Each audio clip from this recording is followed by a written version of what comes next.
mais saudável chegando aí na sua casa. Obrigada pela sua audiência e muita gente já curtindo as férias. Que coisa boa! E vamos então começar o programa com a repórter Vitória Urbani e os bichinhos de estimação. Vamos saber quais os principais cuidados com os filhotes.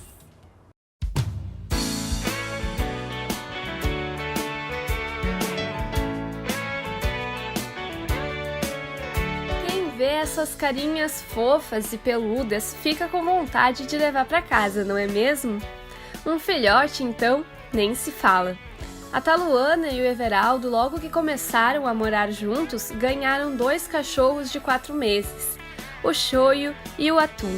Pra gente tá sendo assim uma coisa totalmente nova. A última vez que eu tive bichinho de estimação, eu tinha uns 13, 14 anos, então eu não tinha aquela responsabilidade ainda de realmente ter que cuidar integralmente do bichinho como eu estou tendo agora. É igual bebê, tem muita coisa para aprender. A Cora e a Chloe chegaram na casa da família Bastian com apenas 15 dias de vida. Eram tão pequenas que os donos tinham que cuidar para não pisar nas gatinhas. E a nossa maior preocupação quando elas chegaram lá em casa foi a questão da alimentação. A gente tinha muito essa preocupação da comida, se a gente dava leite, se não dava. Nos primeiros meses de vida, o gato não tem a capacidade de fazer a gliconeogênese, processo que cria novas moléculas de glicose no corpo. Por esse motivo, o felino precisa comer a cada 3 horas. Nas primeiras 2 semanas de vida, o animal está passando pela fase chamada neonatal, uma fase de extrema dependência, tanto da mãezinha quanto do ser humano que cuida, sendo extremamente importante uma alimentação frequente e, caso não haja mãe, jamais administre leite de vaca ou de outros animais. Existem leites no mercado específicos para cães e gatos.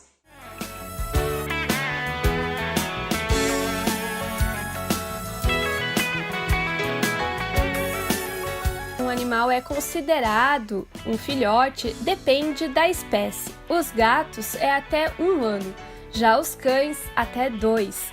E nessa fase é comum muitos donos terem dúvidas sobre a alimentação, como ensinar o animal a fazer as suas necessidades no lugar certo e até mesmo o que não se deve fazer de jeito nenhum. Que a administração de medicamentos sem orientação de médico veterinário, por exemplo, paracetamol, que é extremamente tóxico para esses animais, mas muito comum na rotina humana. Então isso não deve ser feito jamais. E também o comportamento hostil de alguns tutores em relação ao animal, especialmente na tentativa de ensinar com que ele urine e defeque no lugar correto. Muitas vezes tutores usam comportamentos mais agressivos e isso jamais, em hipótese alguma, deve ser feito, porque pode alterar a vida inteira desse animal, fazendo com que ele tenha muito medo daquilo e muitas vezes até mesmo não aprenda o que o tutor quer ensinar. É importante ter paciência. A técnica do reforço positivo é uma ótima maneira de ensinar onde seu bichinho deve fazer as necessidades. Se o filhote acertar, recompense com carinho ou petiscos. Um dos métodos que eu uso bastante e que funciona muito bem, que é deixar o jornalzinho próximo do local onde eles costumam defecar, para que aquilo costume se tornar corriqueiro, que eles costumem a buscar aquele local. Até mesmo se o animal tiver mais dificuldade, molhar o jornal na urina dele, para que ele sinta o seu próprio cheiro naquele local e entenda que ali é o local correto. Com paciência e carinho, aos poucos eles aprendem. É importante saber também que os filhotes têm a temperatura corporal um pouco maior que a nossa. Isso porque ainda não desenvolveram a termorregulação, ficando assim mais expostos ao risco de hipotermia. No inverno, o tutor deve manter o animalzinho aquecido com cobertores. Elas dormem com a gente, durante a noite, ou com meu irmão, ou com a minha mãe, ou comigo. Então, durante a noite elas estão sempre aquecidas, porque a gente liga o ar ou bota cobertas bem quentinhas, então, E quando a gente tá na sala, a gente tem um aquecedor a gás bem quentinho e elas adoram quando a gente liga ele. A gente liga e fica uma disputa na frente da estufa, do aquecedor, pra ver quem vai ficar com o melhor lugar mais quentinho. Depois da fase neonatal, a partir dos 2 meses, os nossos amigos de 4 patas desenvolvem a própria personalidade. É quando nós, humanos, devemos apresentar a eles o mundo.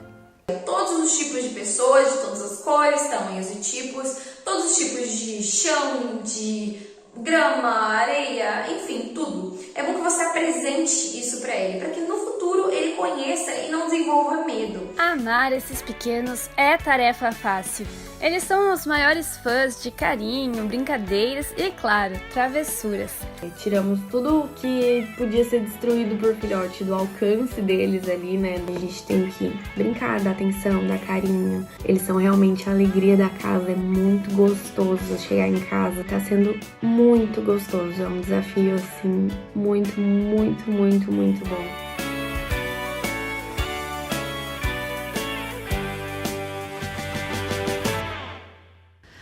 Ai, ter um bichinho de estimação é tudo de bom, mas a gente sabe, é preciso ter consciência da responsabilidade e dos cuidados necessários para a saúde e bem-estar do seu pet.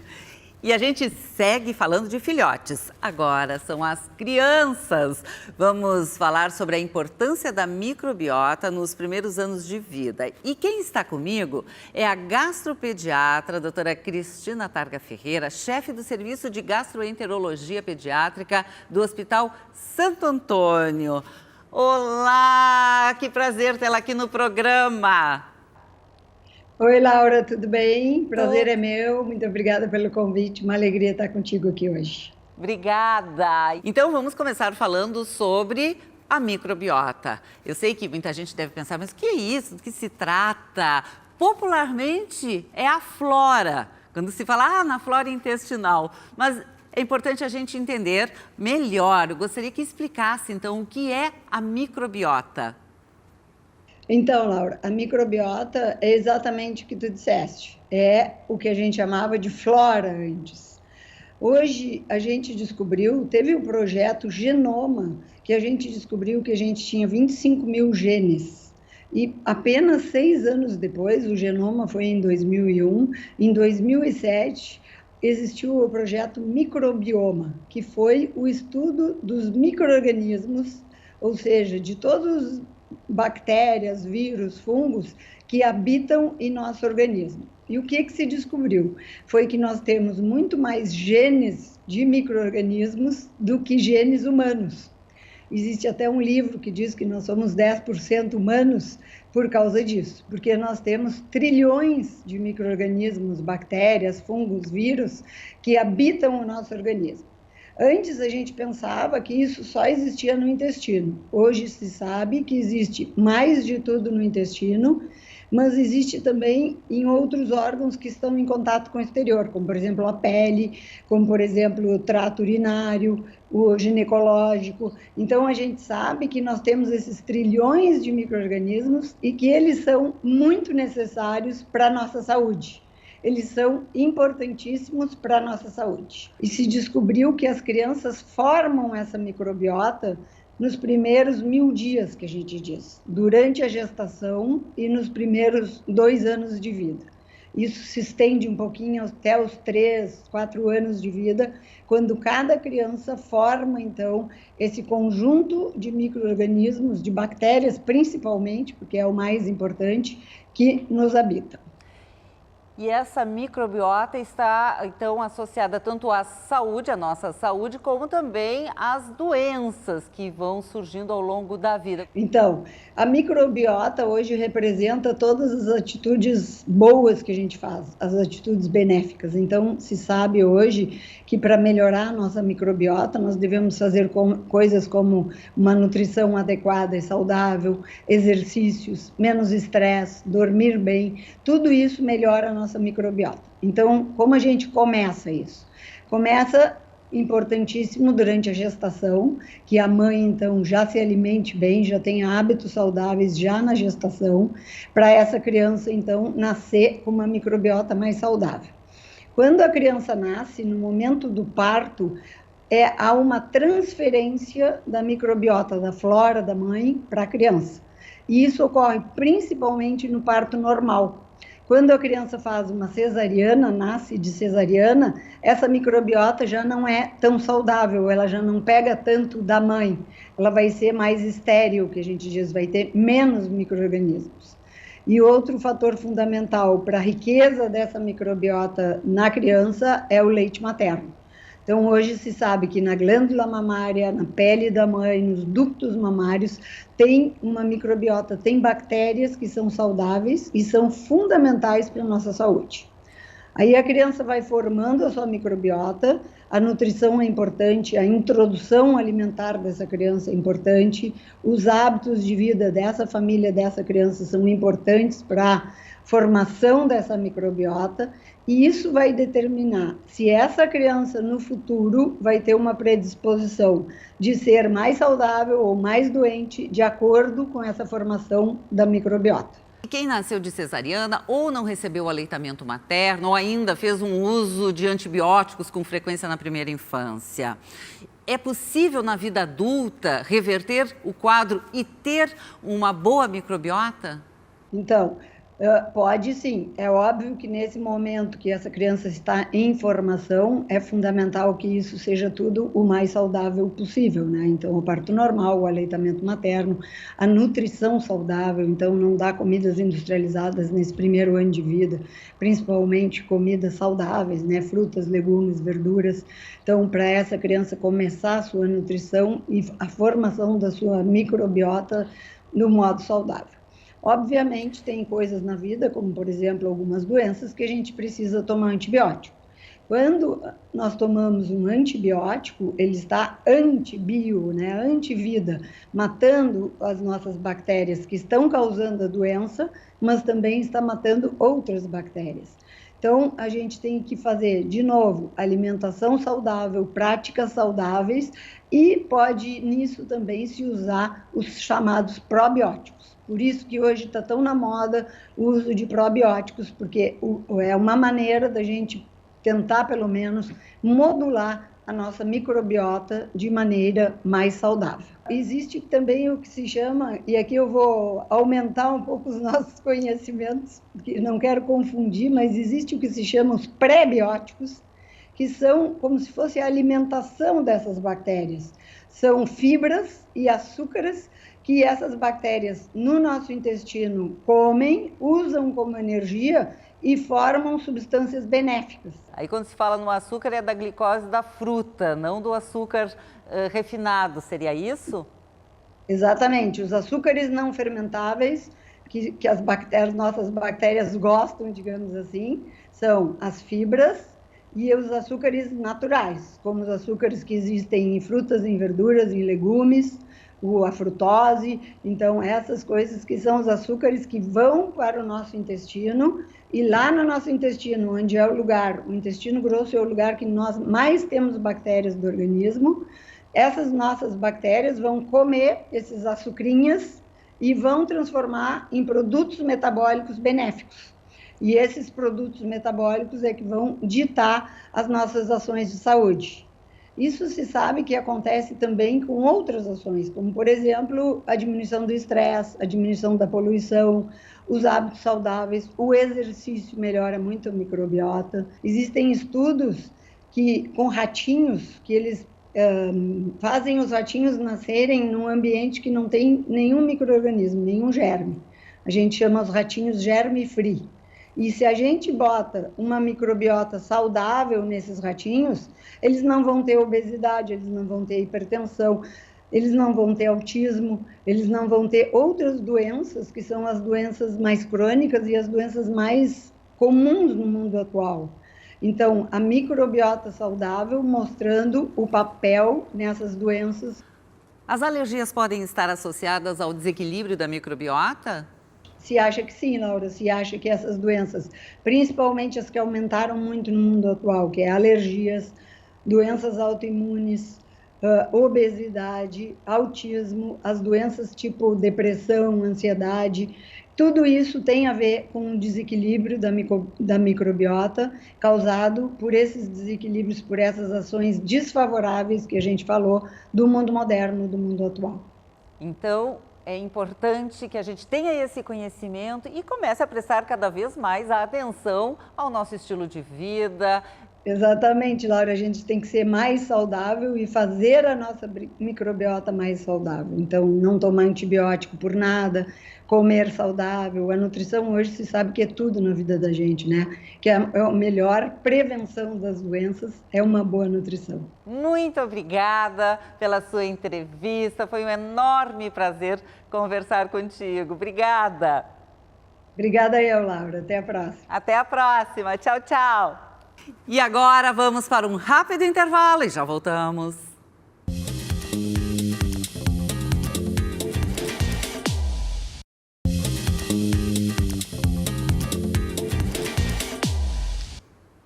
Estamos de volta e agora vem o nosso quadro Espaço Saúde. A nutricionista Alice Beuren, da Rede de Saúde Divina Providência, tem algumas dicas para quem quer cuidar da alimentação e não cometer exageros quando participa de eventos sociais, almoços e jantares fora de casa.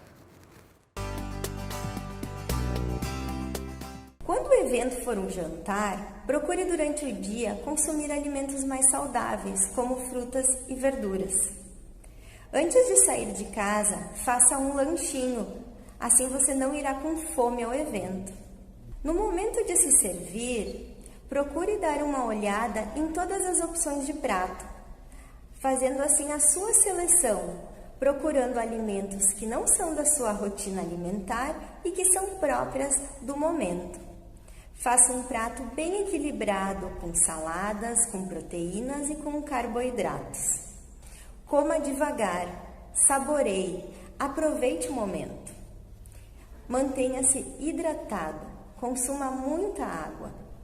E ao ingerir bebida alcoólica, tenha cuidado, não exagere. Tente intercalar um copo de bebida alcoólica com um copo de água. Mantendo esses cuidados, teremos uma alimentação saudável e equilibrada e sem excessos.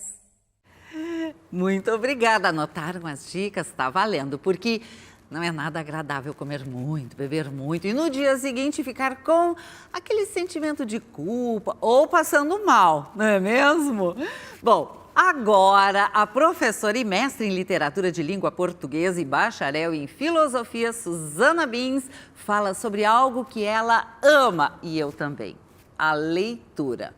Vamos entender por que ler literatura é importante e nos faz um bem danado. Muito mais do que para aprender novo vocabulário, para desenvolver a linguagem, a literatura é importante por aquilo que ela nos dá ao nosso interior. A literatura importa porque ela faz conosco um exercício de compaixão.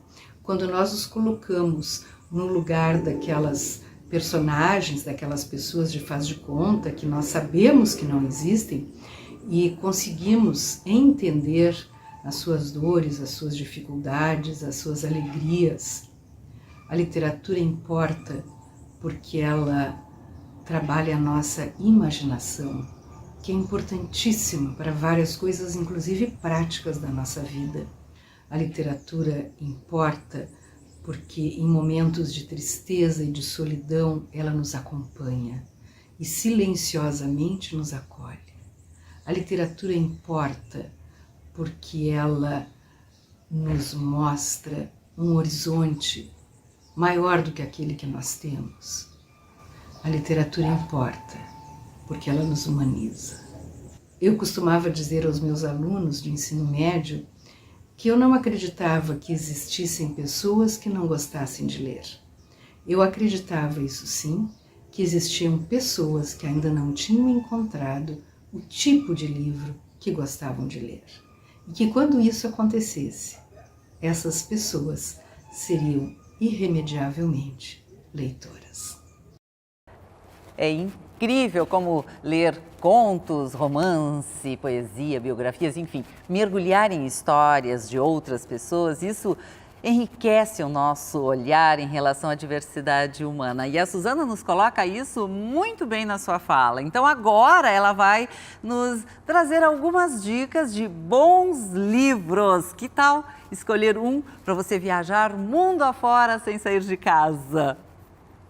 De poemas eu sugiro do Drummond, Nova Reunião de Poesia, 23 livros de poemas de Drummond aqui inseridos.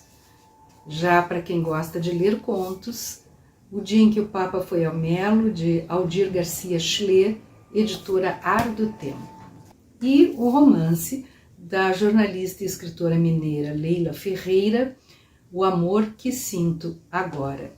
De romances estrangeiros, este pequeno livrinho do português José Luiz Peixoto, Morreste-me, editora dublinense, e este livro fantástico, Marcas de Nascença, da escritora Nancy Houston, LPM Editora.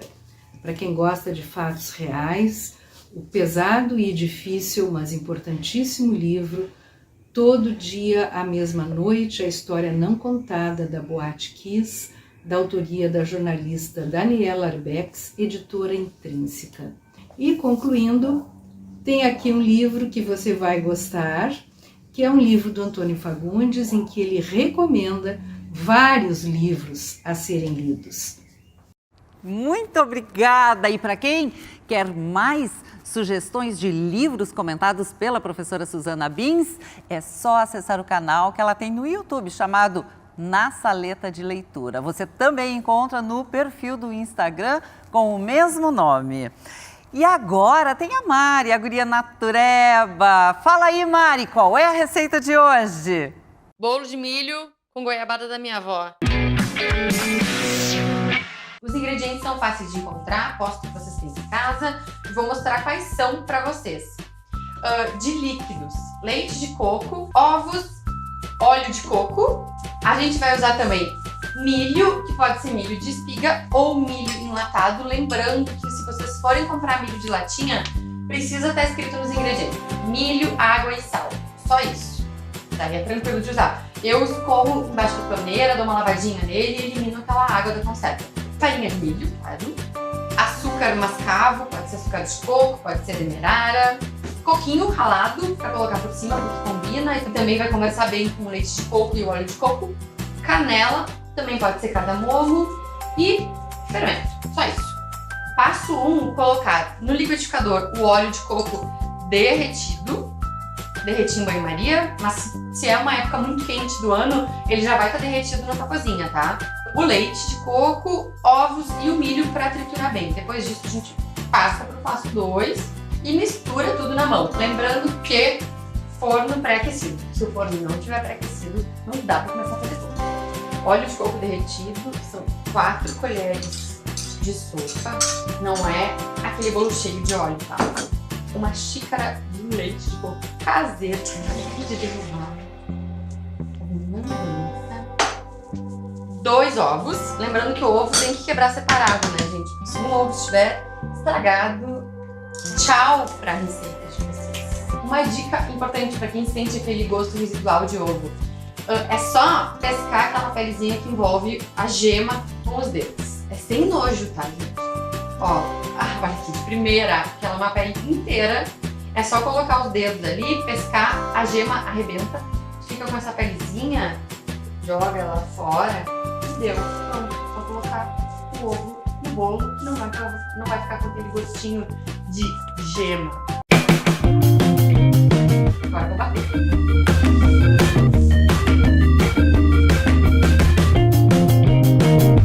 Momento final. Por que eu misturo tudo num bowl? Porque a farinha de milho é muito fininha. Então, se eu colocar no liquidificador, ela já vai começar a absorver os líquidos e dar uma ressecada. Então, a tática agora é a seguinte: colocar o líquido aqui, adicionar o açúcar, canela, fermento, misturar bem, forma e vai pra assar. Tá bem batidinho aqui. Açúcar. 2/3 de xícara de açúcar, tá? Se quiser um pouquinho mais doce, pode colocar mais. Canela. Outro ingrediente que dá pra colocar aqui em cima de milho é erva doce. Farinha de milho. Agora é só misturar bem com fouet.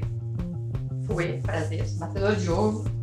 Quando tudo estiver bem incorporado, é hora de colocar o fermento. Eu estou utilizando um fermento sem alumínio. O fermento não deve ser batido no liquidificador. Coloca no final da receita e só mistura. A outra dica que eu esqueci de comentar no início é que nenhum dos ingredientes líquidos deve estar refrigerado, porque vai acontecer do bolo de vocês crescer e depois baixar, tá? Então, nunca utilizar ingredientes gelados para fazer bolo.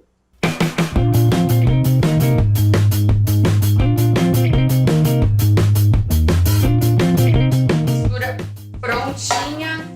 Eu vou utilizar uma forma desse tamanho, um pouquinho maior que o meu palmo. É importante lembrar que não adianta fazer um bolinho pequeno numa forma enorme, ele não cresce.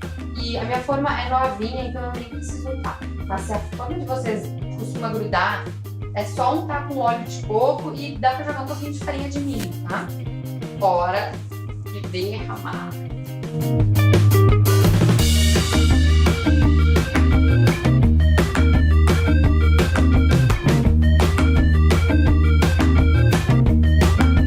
Esse bolinho ficou assando durante 40 minutos a 180 graus. Depois que ficou pronto, fiz o teste de palito e o palito saiu sequinho, eu deixei ele esfriando em cima das grades do fogão. Agora é só tirar da forma e servir. Hora de cortar esse bolo. E aqui foi um recado pra minha avó todo especial. Vó, vou colocar a goiabada que tu fez. A goiabada cremosa, porque bolo de milho combina com goiabada. Cheiro de bolo de milho é tudo de bom. E olha, contra os ditados populares, comer bolo quente é bom, né? Então vamos lá. Servido?